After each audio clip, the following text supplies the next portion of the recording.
शाम के दारुल हुकूमत दमिश्क पर इसराइली हमले रिहायशी इमारत को निशाना बनाया। अरब मीडिया के मुताबिक मुतादिद अफराद जख्मी। इसराइल ने ईरानी फौजी अड्डों पर हमले का मंसूबा बना लिया। अमरीकी अखबार न्यूयॉर्क टाइम्स का दावा। अखबार का कहना है कि इसराइल ईरानी इनकलाबी गार्ड्स के अड्डों और इंटेलिजेंस मराकज़ पर हमला करेगा। अगर ईरान ने इसराइली हमले पर रद्द-ए-अमल दिया तो ईरान के एटमी मराकज़ पर हमला हो सकता है।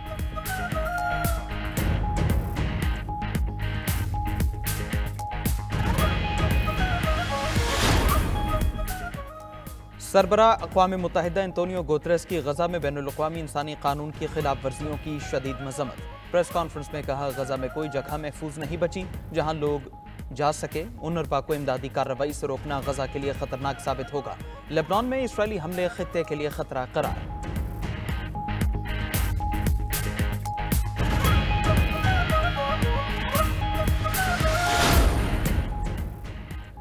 खारजी और यहाँ के दुश्मन इकट्ठे हो चुके। अब भी हमने दोस्तुमा दुश्मन को ना पहचाना तो अल्लाह ही हमारी मदद करे। वज़ीर-ए-आज़म शहबाज शरीफ का काबीना इजलास से खिताब। कहा, मुआशी इस्तेहकाम में रुकावटें डालने से बड़ी मुल्क दुश्मनी नहीं, 2014 जैसी साजिश नहीं होने देंगे। PTI ने हमेशा मुल्की मईशत पर कारी ज़रब लगाई। जत्थे को कबूल नहीं कि पाकिस्तान तरक्की करे। उन्हें फिक्र है पाकिस्तान तरक्की कर गया तो फिर उन्हें कौन पूछेगा।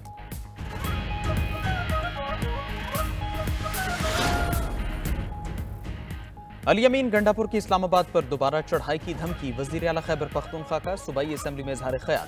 कहा, IG इस्लामाबाद को न हटाया तो फिर धावा बोलेंगे।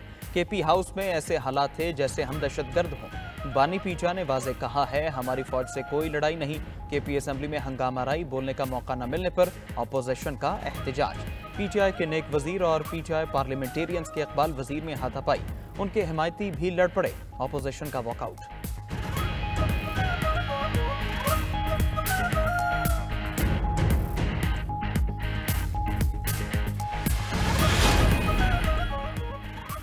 कारोबार की बंदिश से एक दिन में 190 अरब का नुकसान होता है। मुजाहिरीन मसाइल के हल के लिए मुज़ाकरात का रास्ता अपनाएं। वज़ीर ख़ज़ाना मोहम्मद औरंगज़ेब का मशवरा। कहा, एहतजाज और मुजाहिरों से मईशत पर मनफी असरात मुरतब होते हैं। इस्लामाबाद में एहतजाज से 8 लाख अफराद मुतासर हुए। वज़ीर ख़ज़ाना ने मुल्की मईशत में मुस्बत आशारियों से भी आगाह किया। बोले, महंगाई और शरह सूद में कमी हुई, रुपए की कदर में भी बेहतरी आई।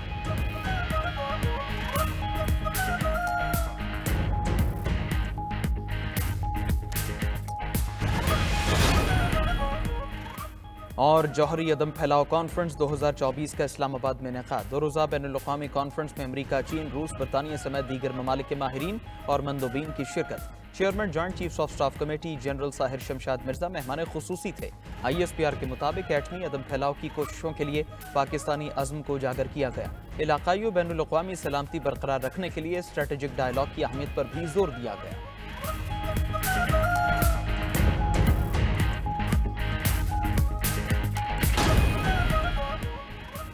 मखसूस नशिस्तों की अलॉटमेंट पर स्पीकर कौमी असम्बली अयाज सादिक का खत इलेक्शन कमीशन को मिल गया। खत में लिखा गया कि इलेक्शन एक्ट में तरमीम के तहत मखसूस नशिस्तें जारी की जाएं।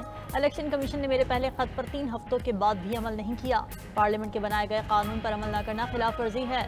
बगैर किसी ताखीर के इलेक्शन कमीशन मखसूस नशिस्तों पर तरमीम के तहत कानून पर अमल करे। इलेक्शन एक्ट पर अमल न करके पार्लियामेंट की बालादस्ती पर सवालात उठ रहे हैं। पार्लिमानी लीडर्स ने भी खत लिखकर तशवीश का इजहार किया। दूसरी तरफ स्पीकर पंजाब असेंबली मलिक अहमद खान ने भी इलेक्शन कमीशन को दूसरा खत लिख दिया। खत में इलेक्शन कमीशन से इलेक्शन तरमीमी एक्ट 2024 की फौरी नफाज का मुतालबा किया गया। मखसूस नशिस्तों के मामले पर इलेक्शन कमीशन ने कल इजलास तलब कर लिया।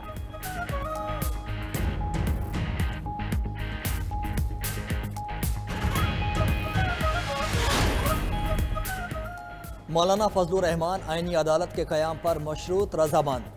आईनी तरामीम की मंजूरी के लिए बड़ा ब्रेक थ्रू। हुकूमत ने मौलाना फजलुर रहमान की तजावीज़ मान ली। पार्लिमानी ज़राए के मुताबिक दोनों ऐवानों का इजलास SCO सरबराह कॉन्फ्रेंस के बाद बुलाने का फैसला किया गया। मौलाना फजलुर रहमान आईनी तरमीम पर अपना मुसवदा 2 से 3 दिन में हुकूमती टीम के हवाले करेंगे। पीपल्स पार्टी और नून लीग की कानूनी टीम अपना मुसवदा JUI फेस से शेयर करेगी। जजेस तकर्री के तरीक़ेकार समेत दीगर अमूर पर तरमीम बाद में लाई जाएंगी। पहले मरहले में आईनी अदालत के क़याम और उसके जजेस के तकर्रुर और इख्तियारात से मुतल्लिक़ तरमीम लाई जाएगी।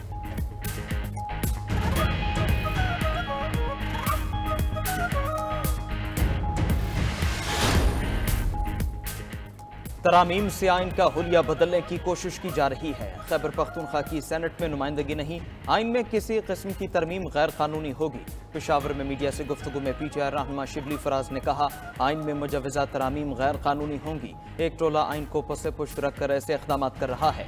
ऐसी हरकतों से मुल्क में अमन कायम नहीं हो सकता। मुशीर इत्तलात बैरिस्टर सैफ कहते हैं, जाली हुकूमत ने जमहूरियत के चारों सुतूनों पर हमला कर दिया है। हुक्मरान इंसानी हुकूक की खिलाफ वर्जियों से बाज आ जाएं।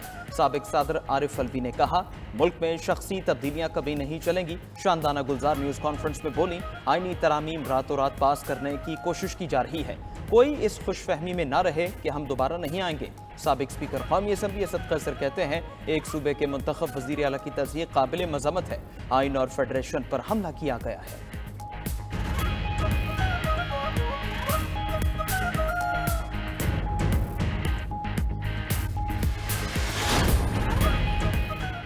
बानी पीटीआई के खिलाफ जेल से उकसाने के इल्जाम में मुकदमा दर्ज। इंसदाद दहशतगर्दी दफात के तहत दर्ज मुकदमे में वज़ीर आला अली अमीन गंडापुर, आज़म सवाती नामजद, थाना संगजानी की FIR में 2500 नामालूम कारकुन भी शामिल किए गए। मुकदमे के मतन के मुताबिक बानी पीटीआई ने जेल में दी गई सहूलियात का नाजायज़ इस्तेमाल किया। बानी चेयरमैन के उकसाने पर वज़ीर आला KP ने सरकारी वसाइल का गलत इस्तेमाल किया। रहनुमा पीटीआई आज़म सवाती ने मुजाहिरीन की माली मुआवनत की। मुजाहिरीन ने पुलिस पार्टी पर कत्ल की नीयत से फायरिंग भी की।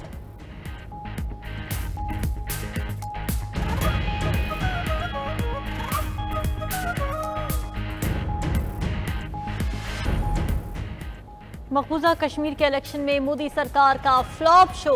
गयूर कश्मीरियों ने वोट के जरिए भारत से नफरत का इजहार कर दिया। तमाम तर हुकूमती मशीनरी इस्तेमाल करने के बावजूद BJP सिर्फ 10 नशिस्तें जीत सकी। कांग्रेस का इंतखाबी इत्तेहाद अब तक 6 नशिस्तें जीत चुका है। वादी की 43 नशिस्तें फारूक अब्दुल्ला की जमात नेशनल कॉन्फ्रेंस को मिलने का इम्कान।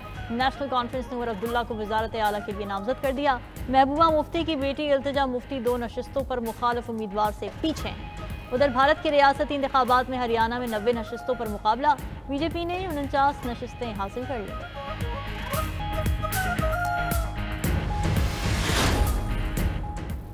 दहशतगर्द इसराइल ने पूरे मशरक़ वस्ता का तहबाला कर दिया। इसराइली फोर्सेस की लेबनान में बमबारी के साथ साथ ज़मीनी कार्रवाइयाँ। दारुल हुकूमत बैरूत समेत दीगर शहरों में इसराइली कार्रवाइयों से अब तक 2000 से ज़ायद लेबनानी शहीद हो चुके हैं।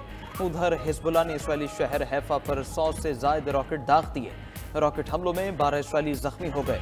रहनुमा हिजबुल्लाह नईम कासिम का कहना है, अगर दुश्मन जंग जारी रखेगा तो मैदान जंग फैसला करेगा। WHO ने लेबनान में वबाई अमराज फैलने का खदशा जाहिर कर दिया। मशरक़ वस्ता की सूरत हाल पर अमरीका और यूरोपीय ममालिक ने बड़ी बैठक की तैयारियां शुरू कर दी। अमरीकी सदारती इलेक्शन में 1 माह बाकी। डेमोक्रेटिक उम्मीदवार कैमला हैरिस की मकबूलियत में इजाफा। बरतानवी नशरियाती इदारे के नए सर्वे के मुताबिक कैमला हैरिस की ट्रंप पर बरतरी 7% हो गई। कैमला हैरिस को 47, डोनाल्ड ट्रंप को 40% वोटर्स की हिमायत हासिल। सदारती इंतखाबात में 7 रियासतें फैसला कुन किरदार अदा करेंगी।